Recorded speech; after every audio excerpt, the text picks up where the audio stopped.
Is the Doberman Pinscher right for you and your family? In this episode, we're going to discuss the breed, the history, the temperament, the trainability, health issues, and everything you want to know before you invest your hard-earned money on a Doberman Pinscher. All right, let's cover some breed facts about the Doberman Pinscher. First off, height and weight. For height, we're talking 26 to 28 inches for males, and females anywhere from about 24 to 26 inches. Now, as far as weight, we're talking for males 65 to 85 pounds on average, and females around 50 to 65 pounds. Again, that's on average, but when we're talking about European lines, they typically are a lot bigger. It's been said that they've intermixed a little bit of the Great Dane at some point in the lineage, and now you can get a dog like Echo here, who's already about 70, 75 pounds and only 8 months old. So we expect him to top out around 95, maybe 100, maybe even over 100 pounds. So it's not completely out of the ballpark to say that the Dobermans can get up to 100 or over 100 pounds and be taller and a little more lanky, depending upon which breeder you go with. All right, when it comes to the colors of the Doberman Pinscher, they come in a lot of varieties. Now, as far as the AKC is concerned, they recognize 6 different colors, which I'll repeat for you right now. We're talking about black and rust, blue and rust, red and rust, white, or fawn and rust. There are some other derivatives out there to depend upon where you look, but those are the 6 that are recognized by the AKC. So Mr. Echo here, as far as his color is concerned, he is black and rust, and you'll see Mr. Kane later, who is red and rust. And then the white variation is also, it's basically albinoism.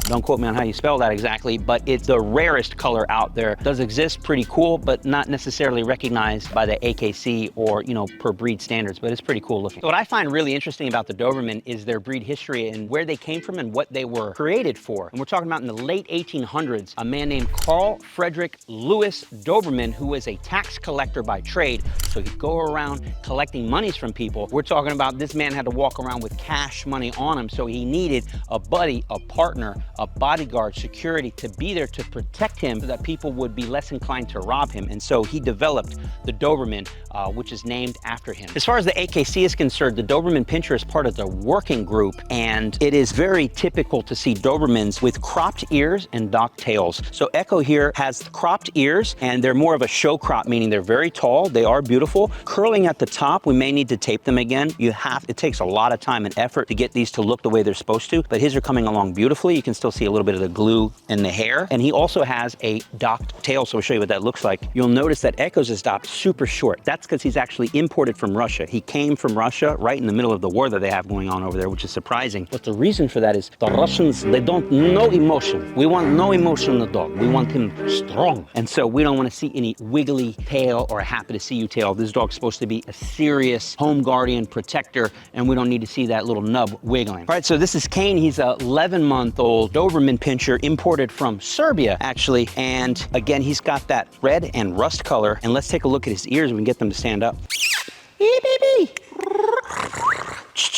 So having a look at his ears, these are considered a medium crop, so they still look really nice on him. And let's take a look at his docked tail. You'll see it's a little longer than Mr. Echo's. Let's take a look at the teeth. So Doberman Pinschers are definitely known for just, in my opinion, the way the snout, the muzzle, the head shape is long, but like very menacing in a way. And because look at these chompers, right? You've seen these dogs in some videos. All right. Being like kind of junkyard dogs or protecting like, you know, somebody's business. And there's just something very intimidating about a full-grown male Doberman Pinscher, especially when they show you the pearly whites. Also, it's the scissor bite, which is what you're seeing here, is the breed standard.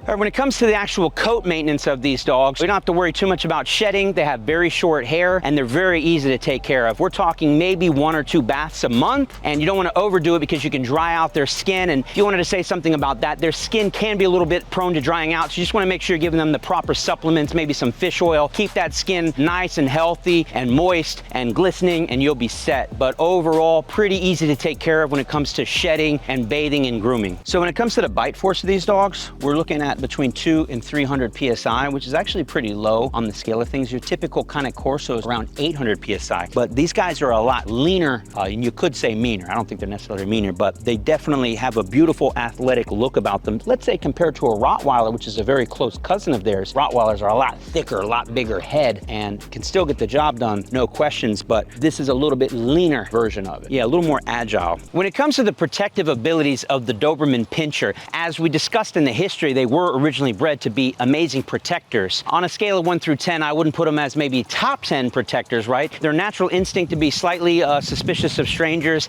and to activate when told to activate, which is gonna happen through protection training, it's there, don't question that. They're definitely capable of looking the part. The question is, are they capable of doing the part? And yes, with proper training, they can do the part, but I would not say that naturally, without training, that they're just gonna attack anybody that comes in your front door, all right? They have the look, again, the look that will keep most people away. And yes, with proper training, they can have the bite, but typical protection training is anywhere from $30,000 up to $120,000 when it comes to getting a Doberman trained for protection work. So yes, they can do it, but they're kind of better suited looking like a tough dog than actually acting like a tough dog. Now, are they just naturally predisposed to maybe biting anybody that comes in your front door? Again, no. Whereas breeds like the Cane Corso, the Presa Canario, maybe even the Dogo Argentino, who are going to be extra suspicious of strangers and maybe a little quicker to act, a little quicker to bite, they are not to that level, which is probably a good thing. Hence why we don't always recommend the Cane Corso for first-time owners, because those dogs, they don't really need protection training in order to want to bite someone they're not familiar with, which is good and bad, right? All right, let's talk a little bit about the temperament of the Doberman Pinscher. Now, I have, well, you could say limited experience with them. This would be about the 5th one that I've trained in the last 2 years, and I find that extremely intelligent, very sweet dogs, very loyal, but the one thing that kind of sets them apart is they're a little flighty, a little bit of what we call space cadets. Now, Rottweilers, I believe, have the same thing, because Rottweilers are unbelievably smart,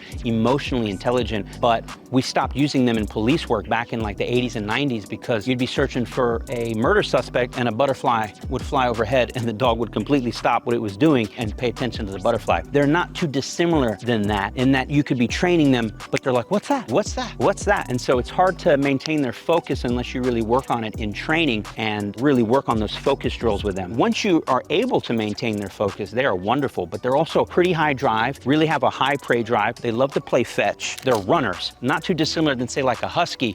You get these off leash, man, they want to stretch those legs out. They are super athletic and agile, and they need to get that energy out. So before we even sometimes start training them, literally just let them run around for 2 or 3 minutes, stretch their legs, pee on this tree and that tree. Once they get kind of like that initial edge off, then they're easier to train. I'm not saying you can't get right to it, but they're just jacked all the time. All right, some more to discuss when it comes to the temperament of these dogs. They're not necessarily the softest dogs on the planet, meaning they're a little hard, right? They were trained to do protection work. So you have to have a firm stance in your household, right? You can't be a pushover, you can't be a softie, because these dogs can and will walk over you. I mean, we've said the same even when it comes to a Labrador or a Labradoodle or a Poodle in your house. They can take that leadership position if you don't step into that leadership position, but that also for sure applies to the Doberman Pinscher. All right, when it comes to how Doberman Pinschers act around the family, especially small children, from our experience, they've been wonderful around children, very gentle, very sweet, and they can definitely chill out and allow the kids to jump on them and pet them. But like with any breed, if they're not exposed to children at a young age, or they have any genetic issues, then, you know, any child is capable of getting bit by any dog. But generally speaking, Doberman Pinschers make wonderful family pets, again, if properly trained and properly raised. Now, when it comes to selecting one from a breeder, please be aware that, you know, most good reputable breeders are going to make sure that you have the proper living environment for a Doberman Pinscher. What do I mean by that? They don't necessarily make the best apartment dogs, right? They're kind of long and lanky, and they really got to exercise. I say they're a lot like Huskies in that if they have the option to run and stretch those legs, boy, oh boy, will they. Speaking of the exercise requirements of the Doberman Pinscher, 1 or 2 walks a day is not going to be enough to really let them get that energy out. Look, it's better than nothing, but these boys need to stretch their legs 3, 4, 5 times a week. We're talking about getting them out on a run, teaching them how to run next to you on a bicycle, or playing fetch with them, or getting them involved in some kind of sports, protection work, something. They can really stretch their legs and get that energy out, because if you don't, you're going to have unruly dogs that are going to run around your house and take out all that energy in unacceptable ways. All right, so we'll see what happens when we free him up. Free, go ahead, Bubba. You can be free, go. That's what I'm talking about. Off to the races, man. Can't even keep up with him. He just loves to stretch those legs and take off quick on you, very fast. So in summary, is the Doberman Pinscher right for you and your family? Well, look, only you can decide if this is going to be a good breed for you and your family. Obviously, check out your living situation. make sure you have the right home for it. Make sure you're ready to put in the time or effort, whether it's a Doberman Pinscher, German Shepherd, or any other dog you choose. You're gonna need to get the proper training. So if you're interested in how you can train your dog or puppy to be the best that they can be, we always recommend you check out our online do-it-yourself dog training courses available at DIYcanine.com. We have everything you need to train your dog or puppy from zero to hero. So check it out. We have some amazing courses, everything from puppies to obedience training to off-leash training. And now we come to the dog score. Number one, practicality. The Doberman gets a 7 out of 10. They're not too big, they're not too small. They can easily fit in a car and you can travel with them, but they also won't necessarily do as well in an apartment type of setting, or if you're gonna fly with the dog, they're a little bit larger and you can take them places, but it becomes a little trickier in tighter spaces to bring that dog along with you. Moving now to the second category of temperament. Now this is a very important one, and unfortunately one where we score the Doberman a little bit lower than some other dogs. We give the Doberman a 4 out of 10. Now the reason for that is we find the Doberman can be a little neurotic, have a bit of ADD, they can be squirrely, and they're overly protective, especially in working line breeds. They can be a little too cautious, a little too defensive, a little too territorial. If your neighbors come over, we gotta probably put that Doberman up unless they've been highly trained and highly socialized. They could become an issue and be a little overbearing. Moving on to the next category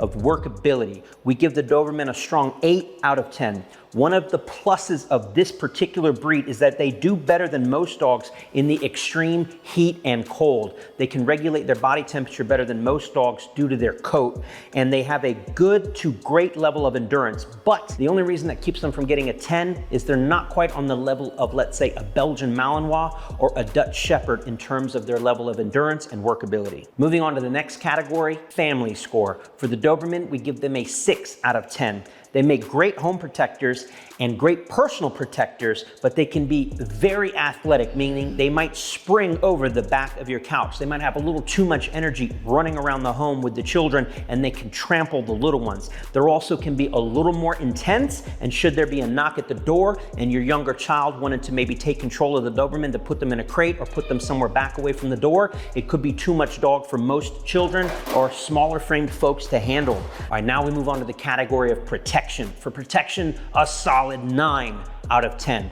As we know, that's what the Doberman was bred for, to be a bodyguard, and there's no arguing about it. If that dog is properly trained, raised, socialized, solid environmentals, and of course coming from the right gene pool, you can have an amazing home protector, personal bodyguard, or protection dog overall. In the category of exercise, we give a 4 out of 10. Reason being, as we mentioned, they have a lot of nervous energy. They're extremely athletic. They need to get out and go for those walks, those runs, play fetch, do protection sports. They will not do well with folks who live a sedentary lifestyle. Now we move on to the category of grooming. Normally we would say a 10 out of 10. They require little to no grooming, super short coats. They're easy to clean, easy to maintain. The only reason we drop them from a 10 out of 10 to a 8 out of 10 is the ears. Most Dobermans, or most folks who are getting Dobermans, go for the crop. And when you get those crops, they are usually long show crops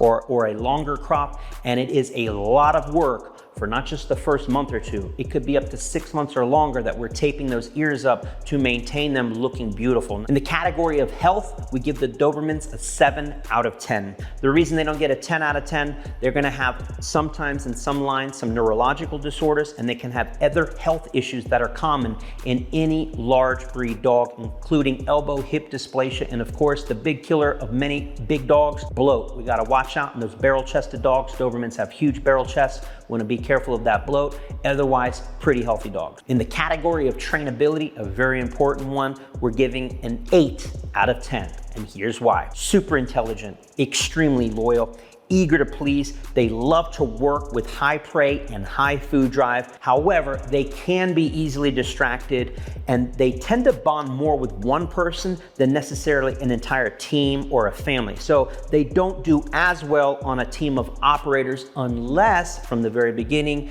you teach that dog to be incorporated into the pack of operators. And the final score, the X factor. In the X factor score, we give the Doberman an 8 out of 10 for one reason and one reason alone: intimidation factor.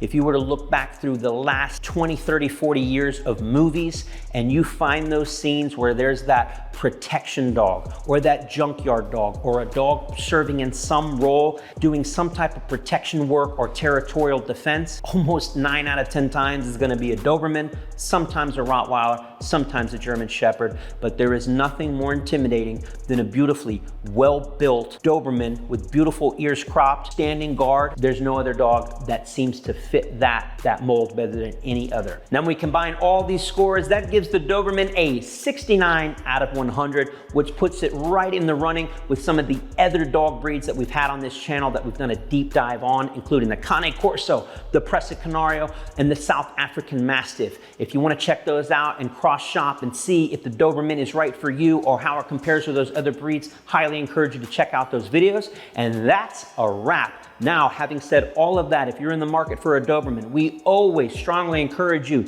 don't just take my word for it. I'm just one of many, many trainers out there. Make sure you reach out to other trainers, to the breeders, find a Doberman, hang out with them, make sure it's the right dog for you before you spend a lot of time, money, and energy in getting that dog, because once you select that dog, they're gonna be with you for 10 to 12 years or longer. So it's a big time investment and a big money investment at that. So thanks for watching. Make sure to like, share, subscribe.